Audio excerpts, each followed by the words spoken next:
What's up guys, NepentheZ here and welcome back to another episode of The Road to Glory. If you remember in the last episode we built the team to try and enter this tournament, and as you can probably tell by the title, which is something I want to discuss today, I won the tournament. It did take me a fair few it did take me a fair few tries.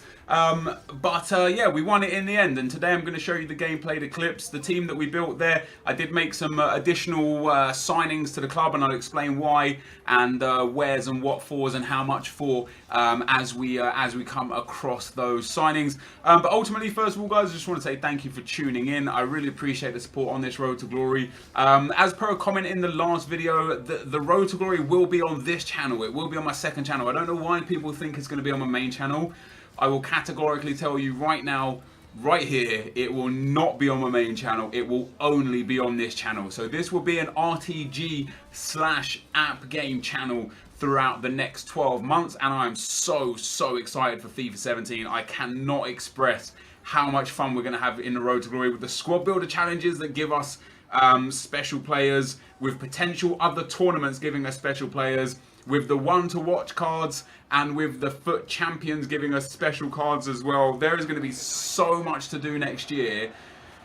This year, gameplay got stale really quickly.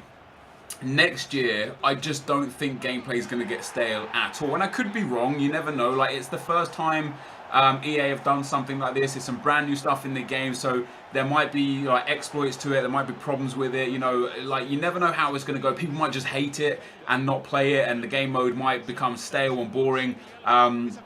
So you never know how it's going to work and what's going to happen. But personally, from what I've played of it so far, I think it's going to be a great year for FIFA during FIFA 17.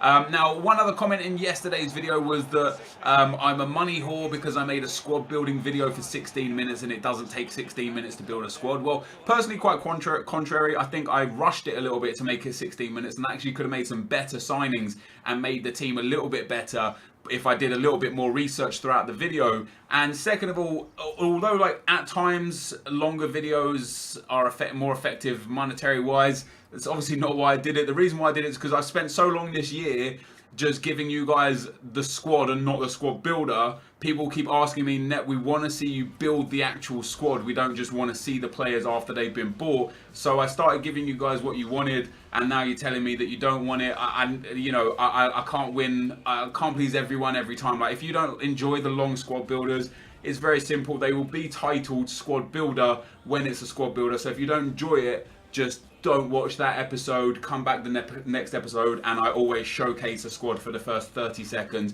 so you can see the team that I built anyway. So hopefully that's a kind of a nice like variant for those of you that don't like the long videos. So here we see on the screen, guys, some of the players that I bought, and I bought these players just because the Serie A is super cheap and there's some good players I missed out on that I thought I might get into the team, and I couldn't be bothered. I didn't really have too much time to play this this tournament. I literally only had like time for like 8 to 10 games at most, so I needed to win it that quick, and I didn't have time to go into a division game or to go into an offline game to regen fitness. So what I did is I bought a spare centre mid, I think 2 spare centre mids, a spare centre back, a spare full back on each side, and a couple of spare wingers, a spare striker. I basically had enough to rotate the squad over and over and not have to worry about fitness, with some really good players as well, which I was very happy about. Now, one of the reasons why I didn't have too much time to play too many tournaments was because after I finished playing this tournament, I was supposed to sell the players to get my money back for them, or as much back as possible before the tournament ran out.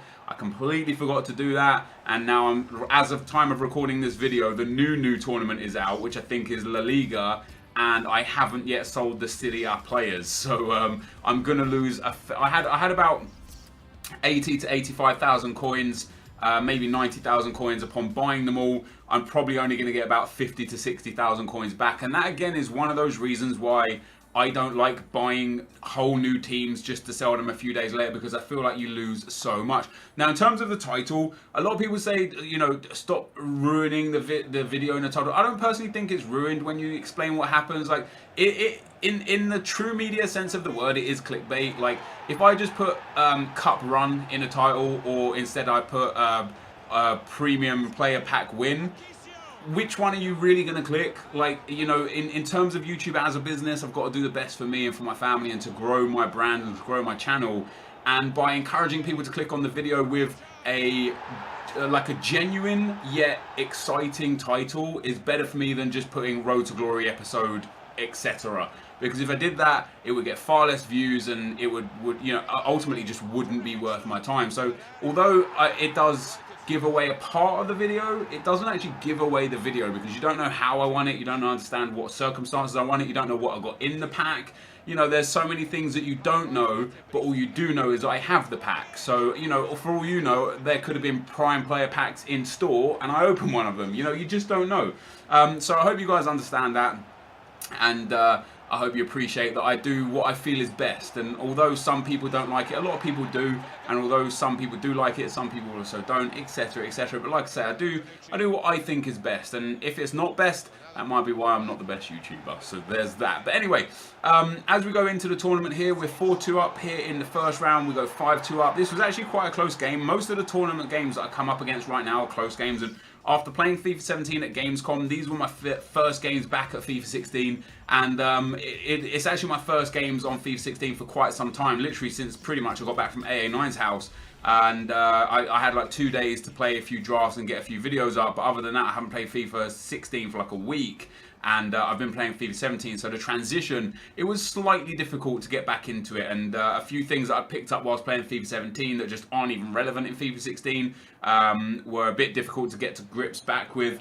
But eventually I did get to grips back with them. However, into the next game, here you see I go 1-0 down to a Cuadrado goal, and that is one of the players that I missed out on. Somebody actually said to me in the comment section of the last video, like, why didn't you buy Cuadrado?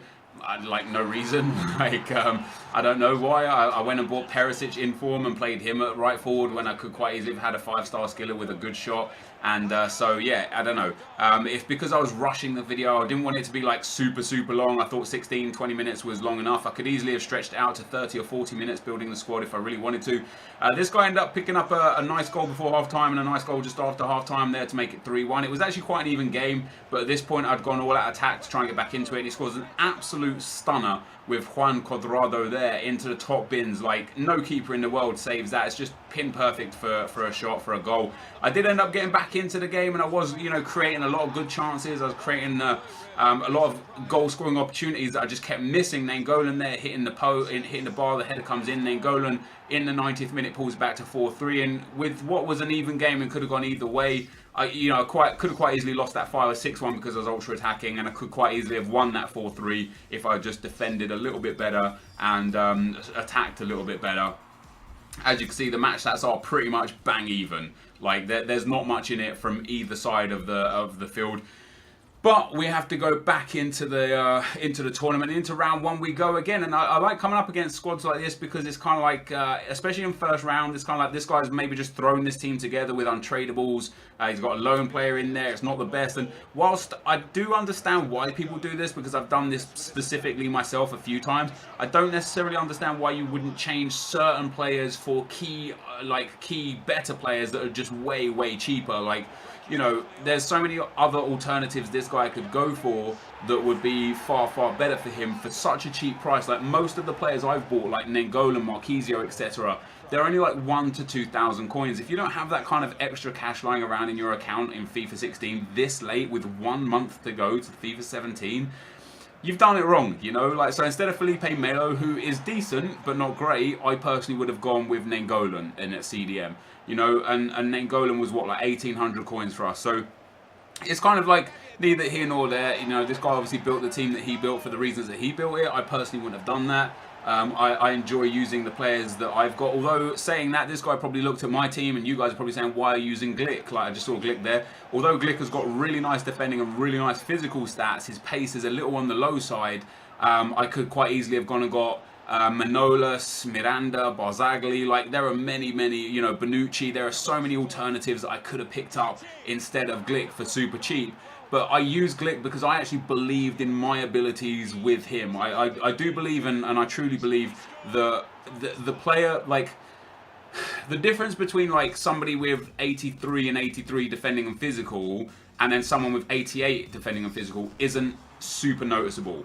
For me, you need to go sort of like 8 to 10 attributes higher to really notice the difference, which is why I feel like the team of the season and the team of the year cards are exceptional, yet most informs just aren't. And it's why like the Footies Aubameyang feels crazy good, but I would never buy the first inform or the second inform Aubameyang, because I just don't think there's a big enough gap for that, for that in there. Now this is another interesting team. We come up against a really nice attack. The cam and the mids are fine. The CDM I'm not overly sure on. A little bit lacking pace on his fullbacks. And I saw this team and just gave myself kind of like a mental note that his fullbacks are where I should be attacking. You know, I need to attack the wings, try and get it in the box, cut it back and get the goals. But the first goal came directly through the middle of the field. A nice little drag back from Ilicic, and then a nice little drag back from the goal scorer. I can't remember who it was. It might have been Perisic. And we go 1-0 up. And then our second goal also came from bang down the middle. We go 2-0 up after 55 minutes. Ilicic again with a nice left foot shot. Of course, he's got that incredible long shot. He's only got a 2-star weak foot, so we won't be hitting many with his right foot. But we get a 2-0 rage quit there, and it was an absolute dominant game from me, sending me through to the semi-finals. After the first 2 attempts as well, I didn't really have time for many more attempts. Like if I would have lost in this round here, the semi-final, that would have been it for me. I would have just sold the team and ended it there and not won it. But again, an interesting team. Really good centre-backs. The right-back obviously has super pace. The CDM's a little bit slow, but in general, the team is really nice. But I scored an absolute thunderbolt from Sansone after just 1 minute there. Boom, straight into that top bin. Very similar position to that Quadrado strike. Sansone was amazing during the games that we played him. All of those team of the season players that we picked up, for some reason, just played really well. I don't know why. Like Ruben Castro, there are so many better players than him in this game. So many players that you could buy that have more pace, more shooting, more dribbling, better skill moves, are taller, stronger, and very cheap. Yet, for some reason, he just does the business. And there is Glick picking up a nice goal as well. Gets into the box off of a corner. Beautiful little drag back. Pushes it into the space. Shoots into that near post. And although he's got really low shooting, when you're that close, even a centre-back is able to score. 65 minutes in, Marquisio here picks up the loose ball. Tries a banger. And the keeper, I don't know what the keeper's doing there. I kind of felt a little bit sorry for my opponent. Like, that's one of those ones where the keeper dives on the spot. Like, they don't actually move. They just dive. I don't know if you guys have noticed that. It happens quite a lot in this FIFA. After 78 minutes there, my opponent did bring 1 goal back, and I actually think, if I remember correctly, this was an even game, and I was just a little bit more clinical in front of goal. So I ended up going through 4-1, and no, this game was actually one that I dominated. 58% possession, way loads of shots on target, much better pass accuracy, and a very nice performance to get us into the final. So a 5-2 win, a 2-0 rage quit, and a 4-1 win sends us into the final. And into the final, we'll come up against this guy. Really nice team. Mo Salah,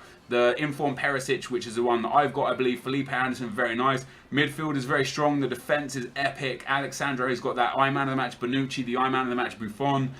Some very nice players, but it didn't take us too long to get in front in this game. Just 5 minutes into the game, and I was really dominating at this point. And I say dominating like with 5 minutes in. How much can you really be dominating? But I've carved out a couple of opportunities already. And Sansone again there, scoring a goal after 6 minutes. Near post OP. Great work down that left-hand side. And then just 4 minutes later, I steal the ball and hit my opponent on the counter. Lichtsteiner gets lucky to get the ball there to Dries Mertens. Mertens, obviously one of the players that we signed. Alessio Cerci, also another one of the players we signed. They link up pretty well together. Mertens then plays it into Marquisio. Marquisio gets the shot away that gets blocked, and Gakpé there comes in with a stunning volley to put it in at 2-0. Now at this point I was like, okay, this is going to be the easiest game of my life. You know, it really is. But my opponent here went all out attack from a minute we got to 2-0, and I just couldn't cope. I absolutely could not cope with the amount of attackers he had. Usually when I play against all-out attack people, as soon as you steal the ball, that's it. Like, you go down the other end and you score because you've got like 4 attackers to 1 or 2 defenders. But for some reason, I found it really difficult. I don't know if it was because he was a really good defender or I was just attacking really poorly, but I found it really hard to kind of get in there and get the goals. I did manage to score 1 just on the stroke of half time. I gifted in the ball in the box there to make it 3-2. However, that was all she wrote by way of goals. I managed to hold on to, you know, the last 30 minutes. And although I ended up winning the game 3-2, I should have scored like 8-9 goals in that game, because every time I countered him, I had opportunities left, right and centre, and I just made absolutely no use of them. So very, very happy to win the title, win the pack. And once again, as soon as I opened this pack, I was like, oh, I should have saved it till Wednesday and waited for the Team of the Week to see if there was any 6 City Up players in Team of the Week. But we opened the City App Prime Players pack, of course, 6 rare items, 12 players in total. It's actually a very nice pack to get for free, and we get Candrava there for free. So not bad at all, guys, not bad at all. But this is going to be the end of the video. If you did enjoy this, be sure to leave a like, rating, comment, and subscribe to my channel if you haven't already. But for now, guys, I'm out. Peace.